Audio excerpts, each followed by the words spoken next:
আজকে টিকিট দিছি কয়জনের হাত জাগান। জান্নাতের টিকিট পাইছেন কে কে হাত জাগান, তরুণরা হাত জাগাও।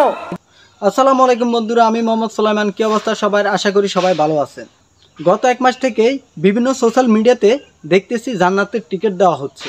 এটা বর্তমানে ট্রেন্ডিং অবস্থায় আছে এবং অনেকেই এটা শেয়ার করতেছে। মুসলিম অমুসলিম সবাই এটাকে নিয়ে টোল করতেছে। অনেকেই কমেন্টের নিচে গালাগালি হালাহালি সব ধরনের মন্তব্য করতেছে।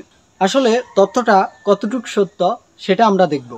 তার আগে যারা আমার চ্যানেলে নতুন আছেন তারা অবশ্যই একটা সাবস্ক্রাইব করে দিবেন, আর যারা অলরেডি সাবস্ক্রাইব করা আছে তাদেরকে অসংখ্য ধন্যবাদ। আর যারা ফেসবুক থেকে দেখতেছেন তারা অবশ্যই আমাকে একটা ফলো করে দিবেন।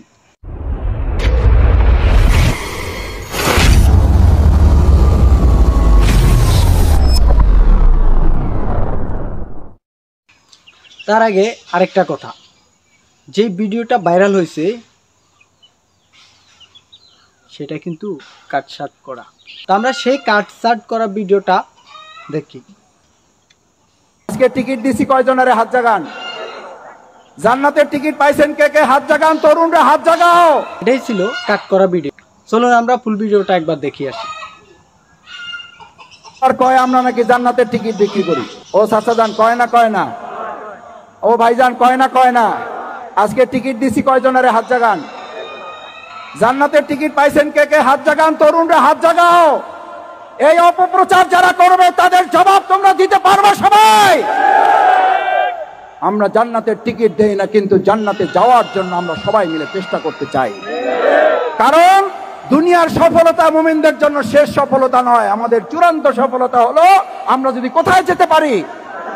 1.5 ঘন্টা 1 ঘন্টা কোন রাজনৈতিক সভায় আলোচনা হয়, দুনিয়ার গম নিয়ে আলোচনা হয়, টিন নিয়ে আলোচনা হয়, রাস্তা নিয়ে আলোচনা হয়, স্কুল নিয়ে আলোচনা হয়, কলেজ নিয়ে আলোচনা হয়, আপনার ভোট নিয়ে আলোচনা হয়, জাল নিয়ে আলোচনা হয়, কৃষি নিয়ে আলোচনা হয়, সব নিয়ে আলোচনা হয়। যদি জান্নাত নিয়ে আলোচনা হয়, জাহান্নামের সতর্কতা আলোচনা না হয়, ওটা মুসলমানদের প্রোগ্রাম হতে পারে না। ওটা মুসলমানদের প্রোগ্রাম হতে পারে না। তাহলে জান্নাত জাহান্নামের আলোচনা চলবে না, চলবে না? মসজিদে আলোচনা চলবে না, চলবে না? মসজিদে কোরআন ক্লাস চলবে না, চলবে না? মসজিদে এখন কোরআন ক্লাস চললে সেখানে হামলা করতেছে না, করতেছে না? এই তো দেখলেন তো কিভাবে ফুল ভিডিও থেকে ছোট্ট একটা কাট করা ভিডিও দিয়ে অপপ্রচার চালানো হচ্ছে।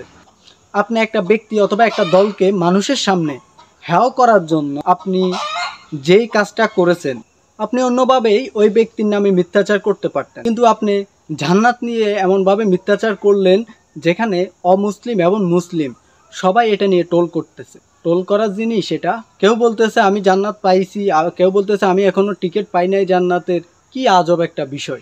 আসলে আপনি একটা ব্যক্তিকে মিথ্যা অপবাদ দিলে, যেটা উনি করে নাই অথবা যেটা উনি বলে নাই, সেগুলাকে আপনি মিথ্যা অপবাদ দিয়ে গুজব ছড়াচ্ছেন। তার জন্য কি হইতে পারে ইসলামিক অনুযায়ী? চলেন আমরা শুনি আসি।